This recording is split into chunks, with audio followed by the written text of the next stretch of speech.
So that's the goal for the Bears this morning. Tennessee is right there, Yeah, knocking on. They're right. chomping at the bit to be in that CFP. TCU is already inside the Big 12 championship. That's on December 3rd, 4th weekend. But Baylor's not completely out of it. Yeah. I think most of the Big 12 still has a chance to pull that out. Yeah, you're right. And, you look that obviously a few things would have to break Baylor's way to get there. Yes. But I think it speaks to the strength of the Big 12 and the parity that you go into this final weekend and you've got obviously TCU's already in, Kansas State in the driver's seat in second, and then Baylor, Texas, Oklahoma State all right there. Good portion of the conference is bowl eligible. This is a good conference. It's a tough conference. So credit TCU for being unbeaten up to this point. That's right. Through that. I mean, what they've done is really special. But for Baylor, you win this week against your arch rival in TCU, and you win next week against another arch rival in UT. You just never know. So there's plenty of motivation to play well today. Yeah, and, just the game itself is enough, not with even all the other things, but just Baylor and TCU, no matter the records, no matter where you're playing, what time of year, that's enough because it has been a great rivalry through the years and some really memorable wins by the Bears and some tough losses by the Bears. I was going to say, it doesn't even matter, like, when you go back and look, the situation of the season. Yeah, right. All of a sudden, Baylor, TCU are playing, and it's like, here we are. You might see a totally different team out there than you've seen all year just because of the energy around that. And I think we're going to see that energy build off of this rivalry. It's senior day. These seniors have a bad taste in their mouth from last week. They do not want to see that as their last time here at McLean. And then on top of that, you do have a big noon kickoff that we're sharing the day with. Thanks for sticking with us, everybody. We appreciate that. So please don't go anywhere. Yeah. We'll be right back with more of the Baylor Alumni Tailgate Show right after this.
Welcome back to the Baylor Alumni Tailgate Show live from Touchdown Alley.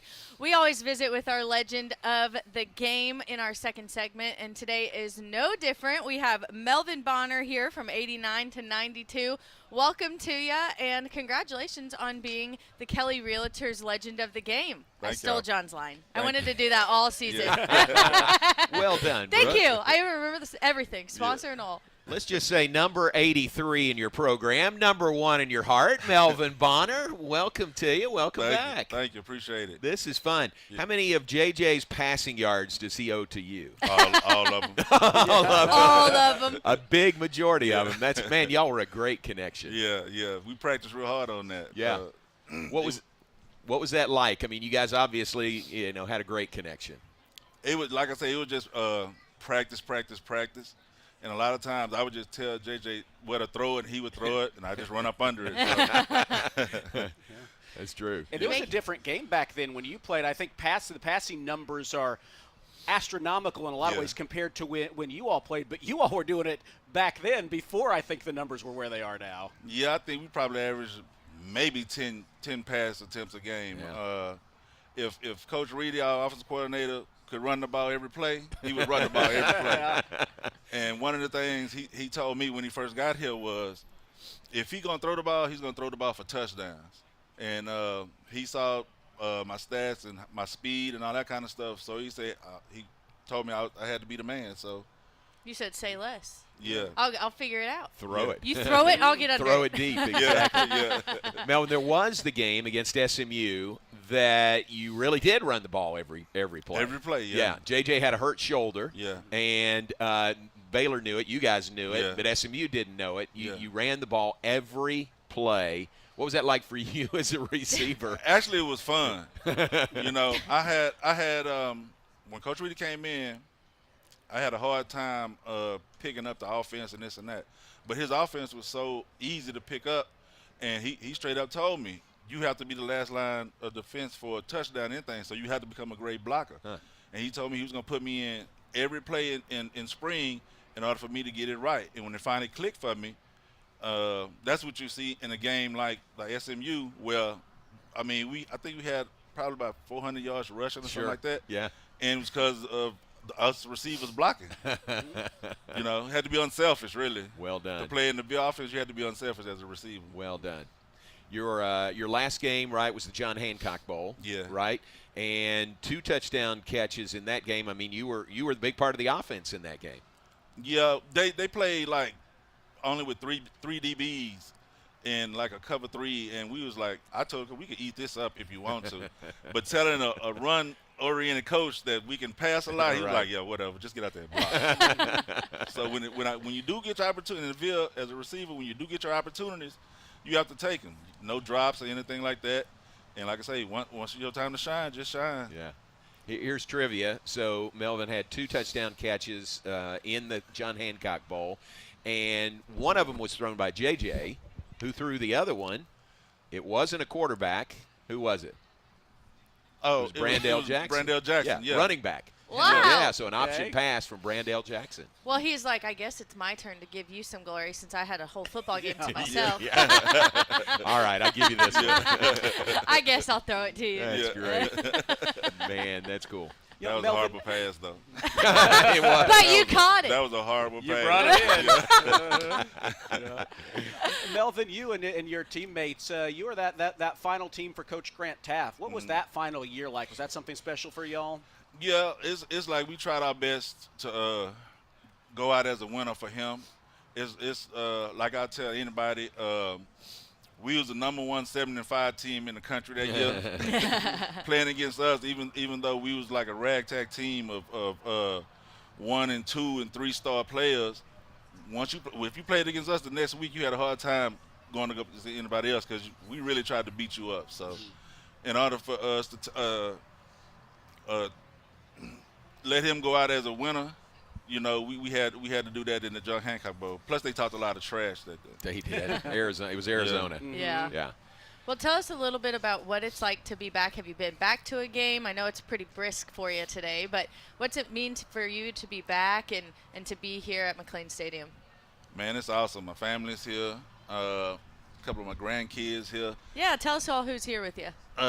That's my son, Melvin Jr. right there. There he is. That's his son, Micah.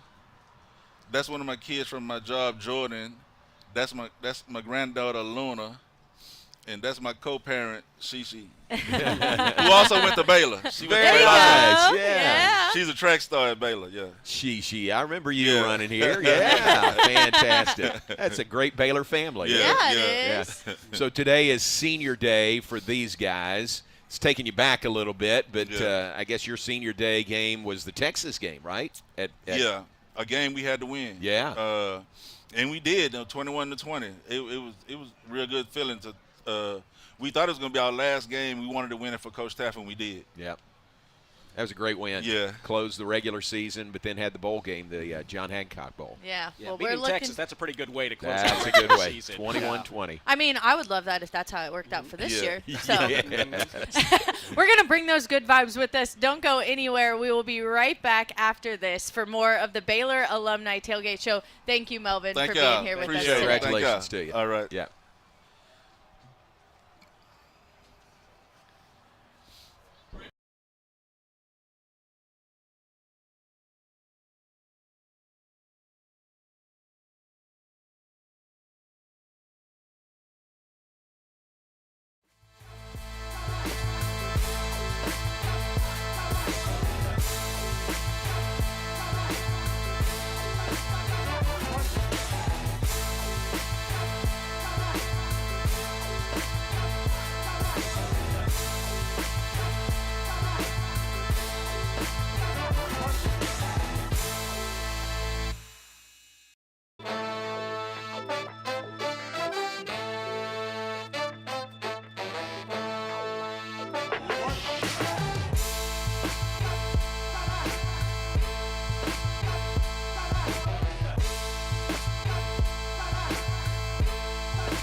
I just wanna dive into the blue. Doesn't really matter what we do. Don't let the moment pass us by. Just trust that the universe is right. 'Cause we struck gold in the shining light, and it's all gonna be alright. This is the good life. Out in the sunshine, nothing but good times. This is the good life. This is the good life.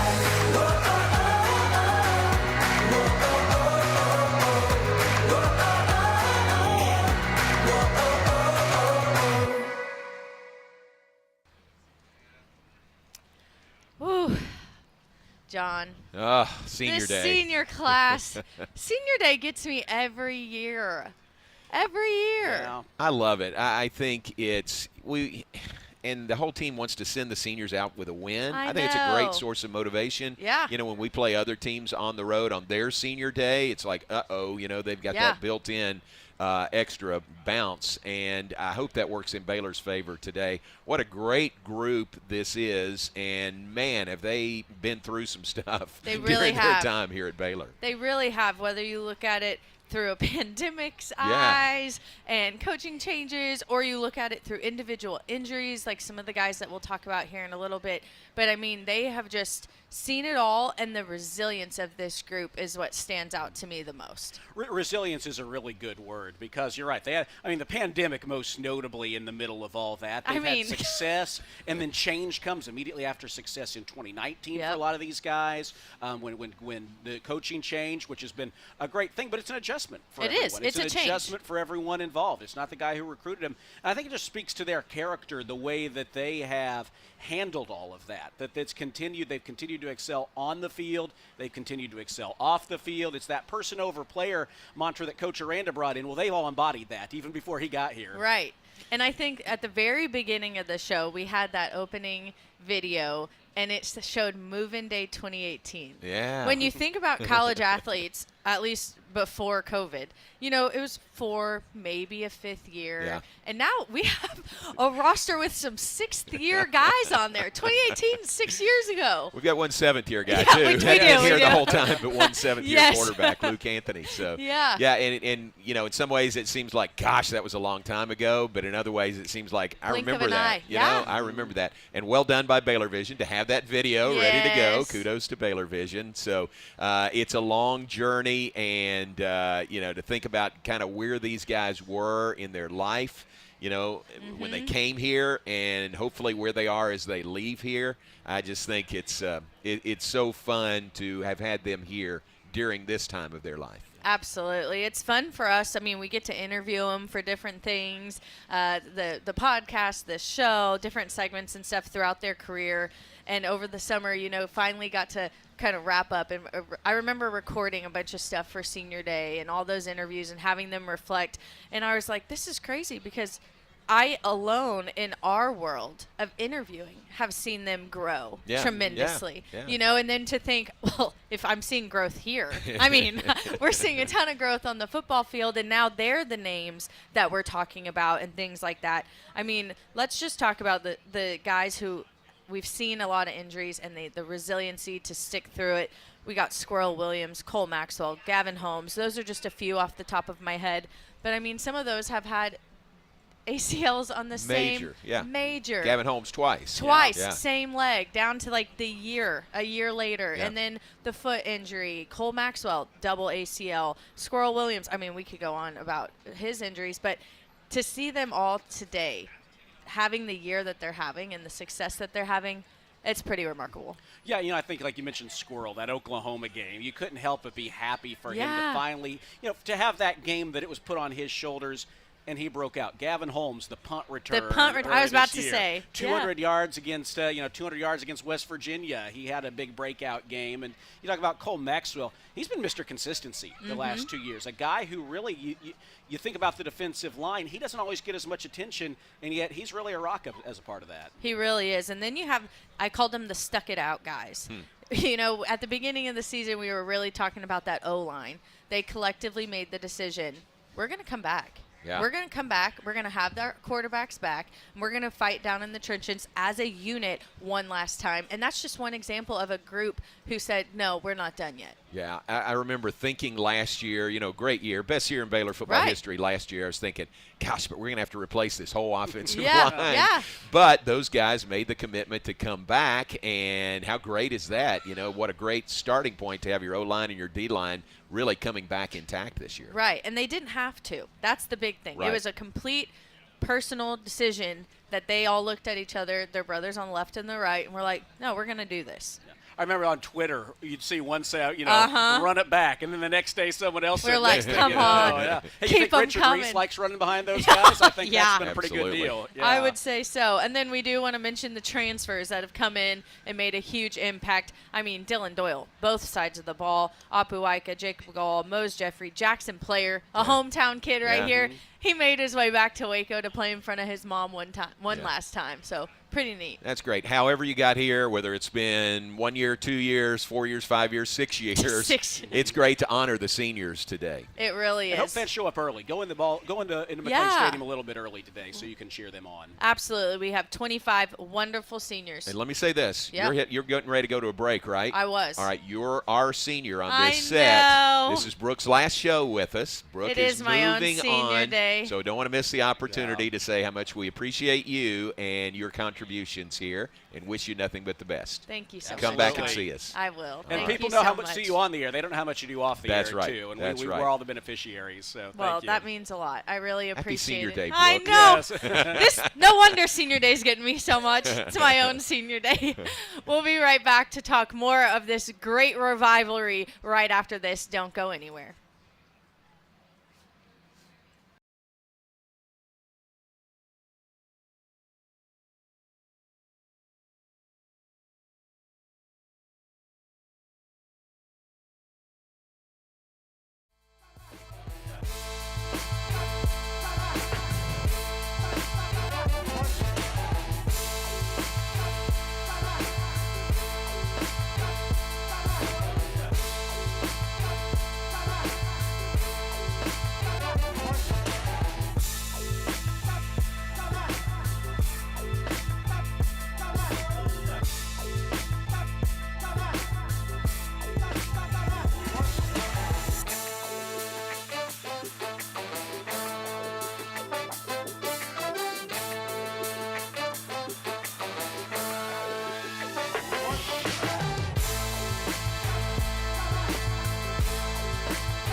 Welcome back to the Baylor Alumni Tailgate Show, live from Touchdown Alley. We have Baylor against number 4 TCU.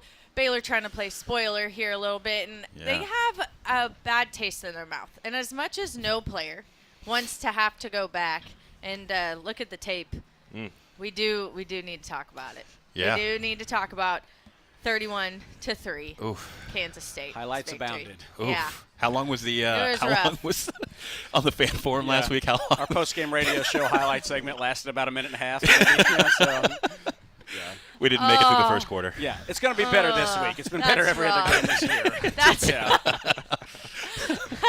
Well, before we dive into it, we have Elliot Coffey, our defensive analyst. We got Seth Russell, our offensive analyst, for one last time here this year. Let's talk about that. K-State really just kind of punched Baylor in the mouth, and Baylor struggled to get back up and get back into the fight. And I think it all kind of started out with that first quarter.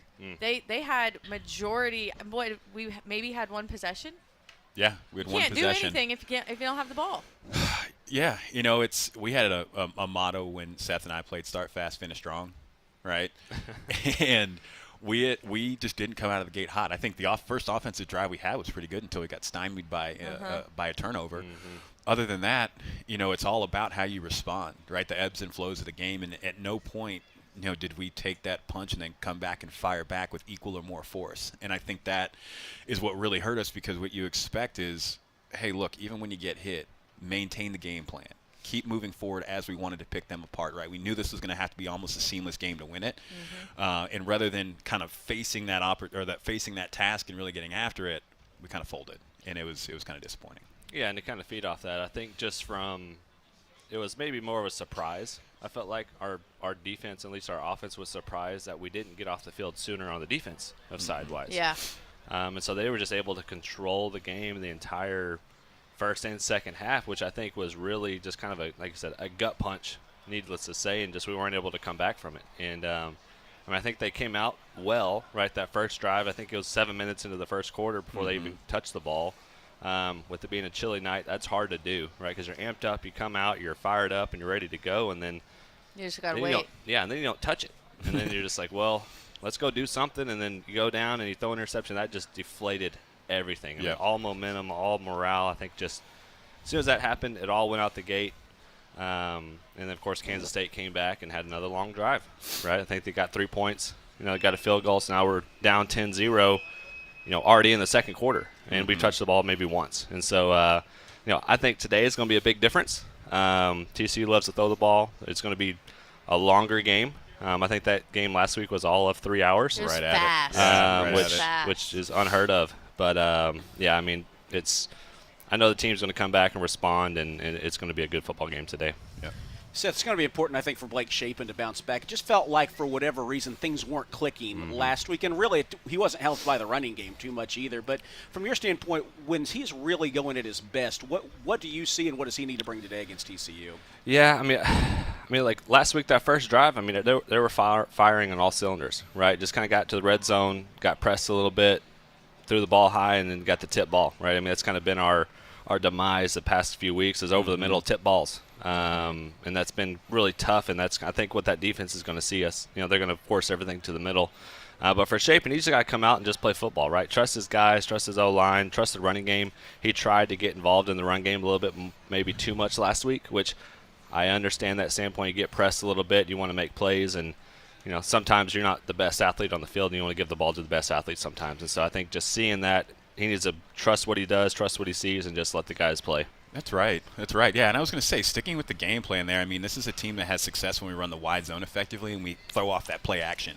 And you just didn't see us piecing. Once we threw that interception, it's like we really kind of, the training fell off the tracks in terms of kind of how we were operating that offense. And then you kind of saw the conviction behind his decision-making as far as him throwing the football, and his footwork kind of changes well with that. And so I think for us early on, get some throws into him where he's comfortable, he's kind of dishing it out to different receivers so that when it comes to that deeper pass, right, down the middle, or if it's even something on the outside, which I think we'll probably talk about in a little bit, he's convicted in the throw. He's got good footwork, he's delivering hard, and then he puts his receivers in a position to make plays for him, right? Put the ball in the athlete's hands. But it's also important you got to get the running game going in order to open that up, or else you're a one-dimensional team.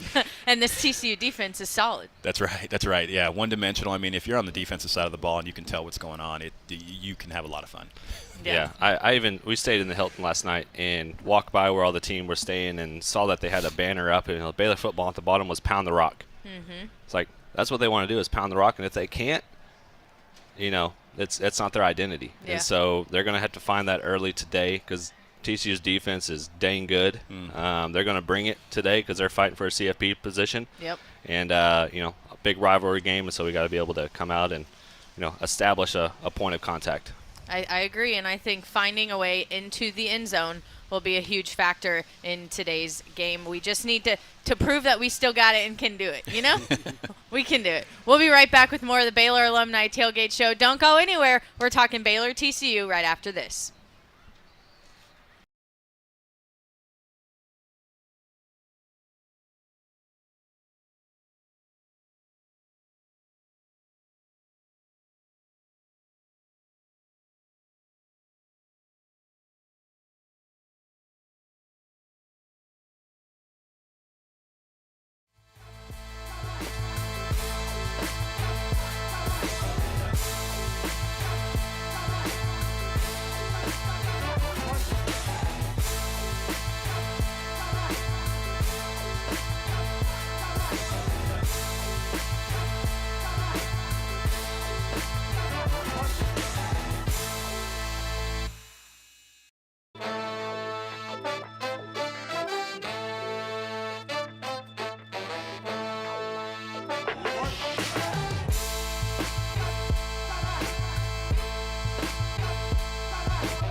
Welcome back to the Baylor Alumni Tailgate Show, Derek. We talked about it earlier, but this is a opportunity for roles reversed. We owe these guys. Yep. Yeah. We owe them. Yeah. Yes. Last year, 30-28, they stormed the field on us, ruined our playoff chances, and it was their first game without Gary Patterson. Yeah. Well, now we know what they can do without Gary Patterson. Sure. Yeah. But It's been an improvement. it's been an improvement. But now it's roles reversed. How big is this game in that regard? And, I think for all of us who aren't on the field, at least, it's definitely big, right? For Yeah. the fans, Right. for everyone who remembers that last year. A, just want to win a rivalry game, but B, want to kind of return the favor after they wrecked our chances for the postseason, for the playoffs last year. I think Coach Aranda, you guys have been in those situations. I'm sure Coach Aranda is really stressing, at least to the media, and I'm sure to them, that's not what this is about. Yeah. But you guys, the players who were there, Seth, I know they remember that last year. Oh, absolutely. And not to go back to any bad memories, but personally it's my fault. With whenever we played my senior year, these games are always close. Yeah. Right? This game is always a close game. It always comes down to the last quarter, almost the last drive, sometimes to say. And the year I played my senior year, I don't even want to talk about it. Don't even look at the score. I think it was really lopsided. But every other score from that point has always been extremely close. And so, rivalry, that's just – it speaks for itself, right? There's always just some, animosity in the even if you don't even know about TCU, like you just know you don't like them as a Baylor Bear. And so it's just – there's going to be a lot of energy out there today early on. And the biggest thing is who's going to sustain that energy, right? Because senior day, right, all the seniors going to be pumped up, amped up. It's just, hey, how can you control that energy, be able to control it, focus it throughout the game, stick to your keys and what you do on the field, and hopefully make it a close game at the end and where we can pull it out. And you look at where we step in right now. TCU's played close games. They played close games all year, which in fact is part why they had to wait a long time to earn the respect of the committee. Sure. But a close game isn't going to throw them off. But you would like Baylor to send a message early on that's going to say, you're going to have to scratch and claw for 60 minutes if you're going to come out of here with a win today. And maybe they tense up if it gets tight late. I think so. And I need to backtrack for a second and just inject my TCU experiences here. Yes. That's why y'all are here. That's why y'all are here. Yeah. Probably one of the worst physical beatings I was a part of was TCU in 2010 in Fort Worth. Right, we played them there. It was 11 o'clock kick. Just as physical of a game as we played and got beat up. That team, of course, went on to win a Rose Bowl, beat Wisconsin, J.J. Watt and Russell Wilson and those guys. So pretty good football team, right? Yeah, decent. But it wasn't just the game on the field. It was the way that we had to walk through the stands after the game and just get bullied and bombarded by fans the entire time they were working out. That has a little bit of a chip on my shoulder every time we step on the field against TCU. Now, of course, in 2011, we went out there and we beat them in a pretty close game. So we've got we got to solve the situation a little bit. But like you said, it's been a back and forth ever since. And I got to tell you, I was the most frustrated I think I've been since that 2010 football game in the game last year, watching Chandler Morris go out there and have his Frank the Tank blackout moment where he just goes out and plays the game of his life. And then, by the way, hasn't taken a snap of football for the TCU Horned Frogs this year as a 22-year-old freshman. And so I think that there's a lot that we have to play for. I think that we definitely owe them one, right? They messed up our season last year. This is what rivalries are about, is going out there this year and ruining their season. So let's get after it. I want to interject one thing about that game your There's senior no year. interjecting. We're just talking, guys. Hey, the 50-48 game at the start of the 2011 season kind of gets lost in the shuffle sometimes. That was an all-time great game. Eric Stork hits a field goal, about a minute to go to win it. Saw some highlights. You blocking after Mike Hicks got the interception before he slid down to ice the game. But that's right. The gifs of the memes, the gifs of the TCU fans after after that game, they were on social media. So we need that today. We need those fans who make the trek Cobras. here to Waco. Yeah, we want them that upset. We want some surrender Cobras. We want some people that are upset. We want that drive back to Fort Worth to feel like it's 3 hours instead of an hour and 15 minutes. That's what we're looking for. Tits. I love it. Let's talk about TCU and what they bring to the table. Yeah. Talk about our defense and how we're going to have to shut that down.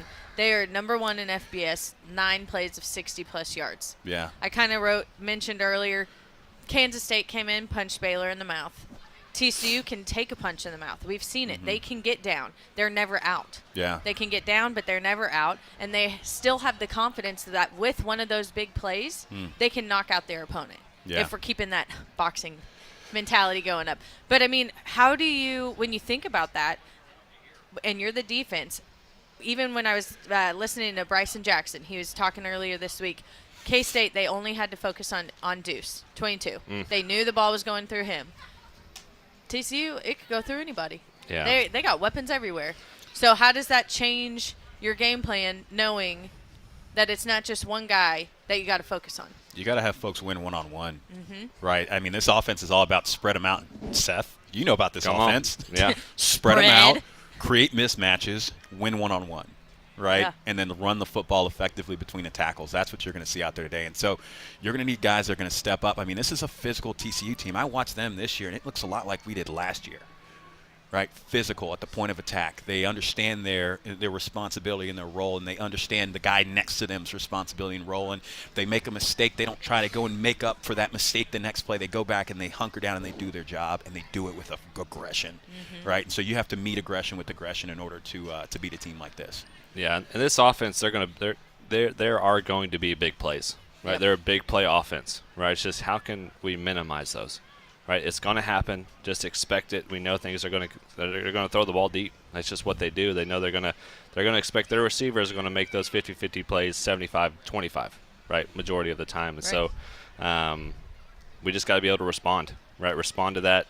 If anything, give up the big play, but then hold them in the red zone, right? Right. 3 Right. points is going to be critical for this game. They don't want to take 3 points. They want to go for 6. Yeah. And and 7, obviously. But we gonna have to respond, answer hard, and make it a good game.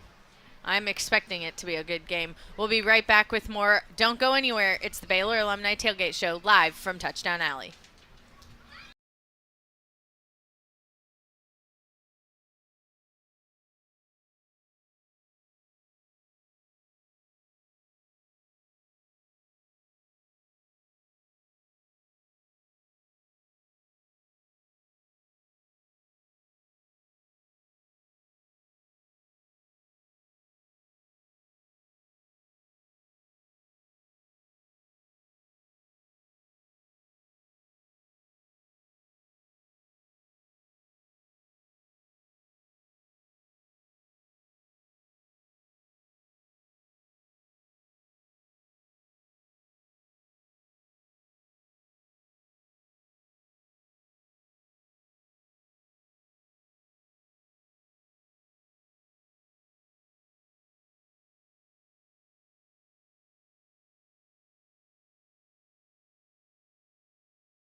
Welcome back to the Baylor Alumni Tailgate Show. I got Derek Smith, Elliot Coffey, Seth Russell. We're breaking down this game. We're expecting big plays out of TCU, but I have full faith that despite these big plays by Max Duggan and all of his dynamic duos, either way you look at it, wide receiver or running back, that our defense is angry, ready to play and looking to hit somebody and to stop those big plays. Would you agree? I would agree. I think that 31-3, not just that we gave up 31 points, but that Kansas State controlled things. Yes. They executed their game plan so well. That's not really like us. I mean, our defense has given up some points at times this year, but it's generally more competitive than it was last week. And I know, Elliot, we were talking off the air. It's possible that this TCU offense, it's not easy, but maybe there's some better matchups for us against that. I think so. I think that, last week K-State just kind of had our number. I mean, the way that they kind of methodically waited for us to bite on things and then kind of picked it apart. I think TCU will see some of that on film, try to execute. But at the end of the day, they're going to run their style of offense, which is going to throw the ball more than what we saw last week. And so I think if we can get our hands up on that defensive line, think about those batted balls that we had, right? I think Max Duggan's, 25 touchdowns, 2 interceptions, right? If you can get a couple interceptions, you can knock that ball around a little quick. What does that do to his psyche, right? It's an early game. It's on the road. It's a rivalry game, It's right? It's a cold. lot of pressure. It's cold, right? There's a lot of things that can play into it. Do everything you can, early on. Get pressure on the quarterback, right? Play disciplined football. I think that's one thing you haven't seen from the defense here in a couple weeks. If they see that discipline, I'm curious to see how that affects kind of TCU's game plan going into this. When I think it's also a big difference, and you're going to have to follow me on this one, but last week, Kansas State had the football for 38 minutes. Yep. And when you look at that, that is a huge chunk of time. Yeah. To where then when you were talking about your offense just like kind of chomping at the bit. Okay, let me out there. And then you hear Connor Galvin say, we get first down, we get a flag. We get first down, we get a pick. And he's like, it's deflating. And then it takes forever for a second opportunity to get back out there and to try again. At least with the way TCU plays football, which is totally different than Kansas State, it is fast. It kind of matches Baylor to where if you do have that negative play, like Aranda has said, you can easily throw it behind you. Yep. And know and trust, regardless of how it happens, whether it's Baylor's defense getting off the field or TCU, with a long play or whatever, that the opportunity's there. We're Right. not going to hit another 37-minute, or at least I don't expect to, with the way TCU plays. Yeah, TCU is going to want to try to make yards on first down. Right. Right. If we can hold them to either 1 to 2 yards or even negative yards on first down, that puts them in a real predicament early on. Yes. Which allows our defense to maybe play a little more games. If they're getting 5-6 yards on first down, that opens up the playbook immensely, Yeah, right? And it too puts much. a lot of pressure on our defense. But to go back to quarterback play, Max, don't forget about his legs, Yeah. right? He can run. He is a tough sucker back there, and he will pull the ball down if he needs to, and he'll run. He's developed more into a passer this year, but whenever things get tough, he's been able to break the pocket, and that's kind of been one of our downfalls this year is containing the quarterback, right? Keeping the quarterback from making positive yards on the run, 5, 6, 7 yards. I mean, that as a defense, Elliott can attest to this. If a quarterback's running for 7, 8 yards a carry, I mean, you just kind of like, well, what else can we do, right? If we put a spy, then that's one-on-one coverage, right, with a high-powered offense. Yep. And so it's kind of, we're just going to have to pick and play and figure out, hey, that's where that chess game comes into play today, to where, hey, dial some blitzes, right? Get some pressure on him, make his eyes look down rather than looking down the field, to where he can get the ball, pressing the ball down the field. Yeah. So when you're thinking game plan, in that beginning of the game script, what are we looking at maybe? Yeah.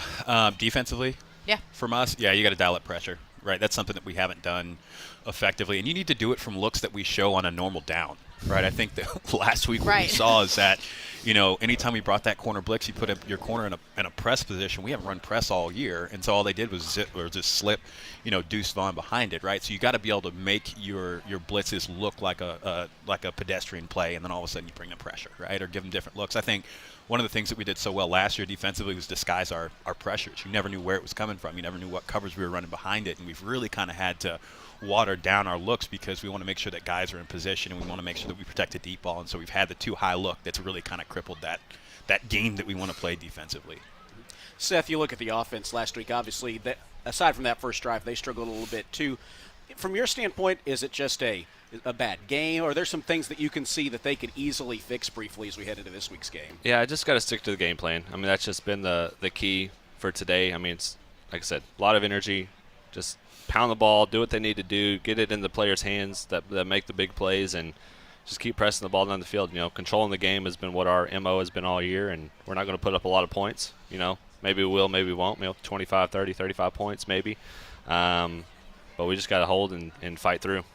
One thing that stood out to me, it is senior day, and so they got to the media got to listen to a couple of seniors and visit with them. One of them was Bryson Jackson, a big name, single-digit guy, and they asked, how are you going to keep the emotions out of this game so you can just focus on the football? It's senior day, last time there. You don't want a bad taste in your mouth.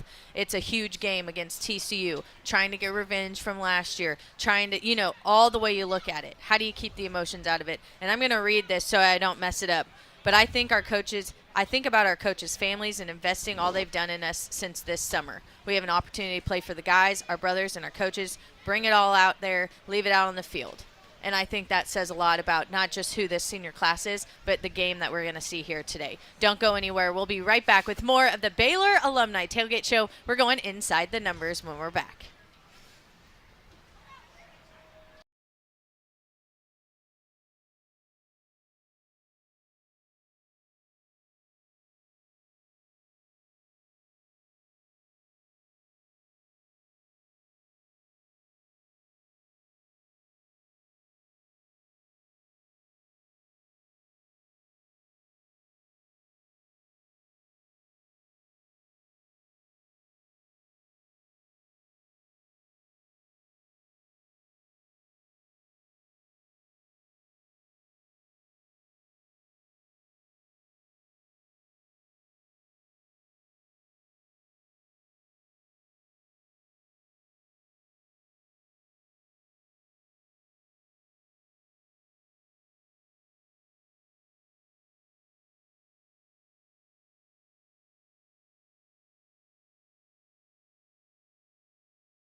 Okay.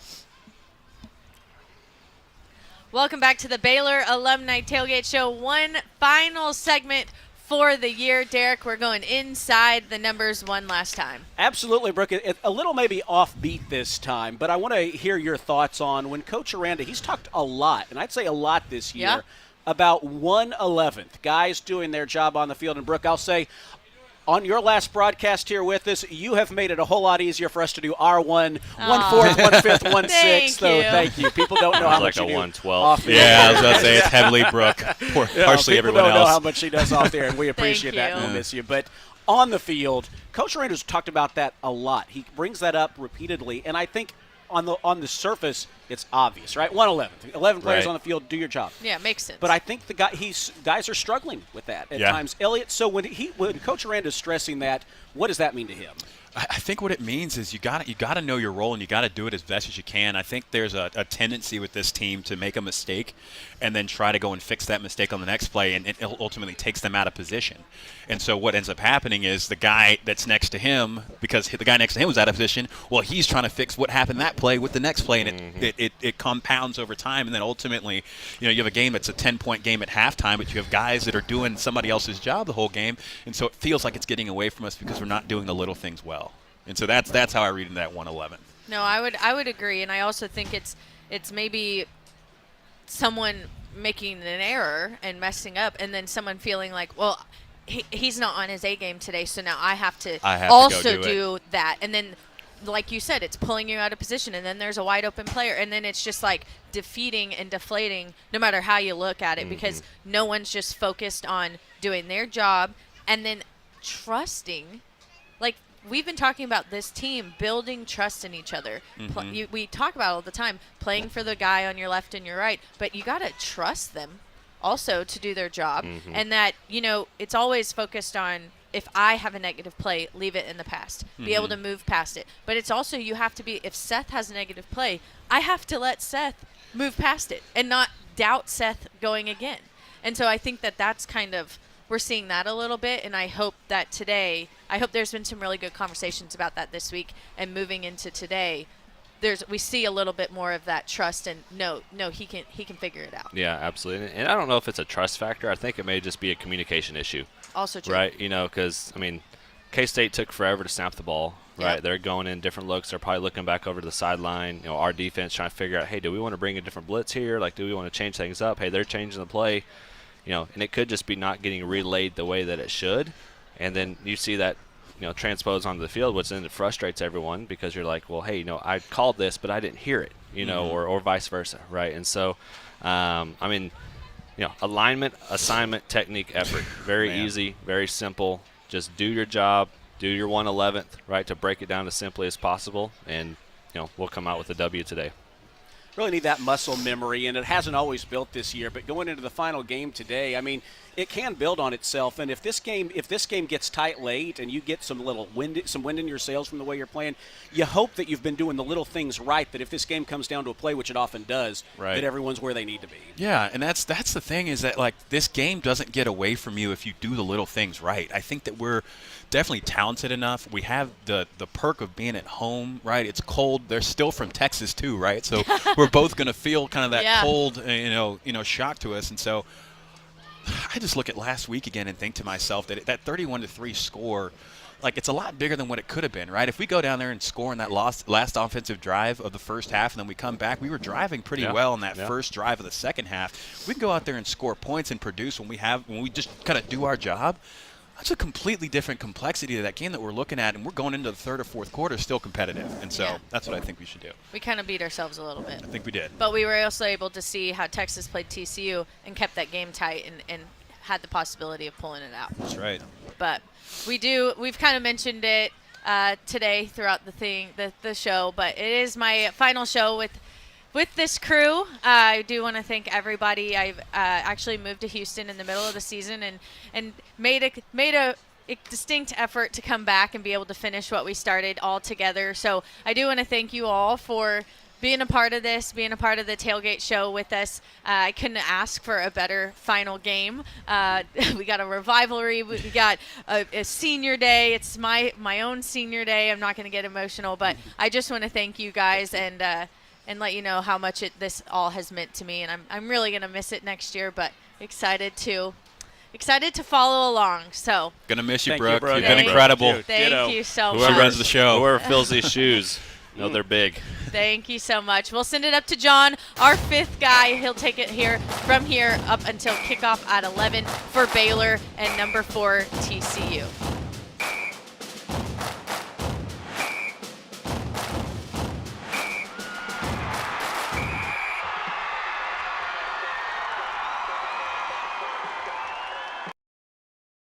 This has been an exclusive presentation from Learfield.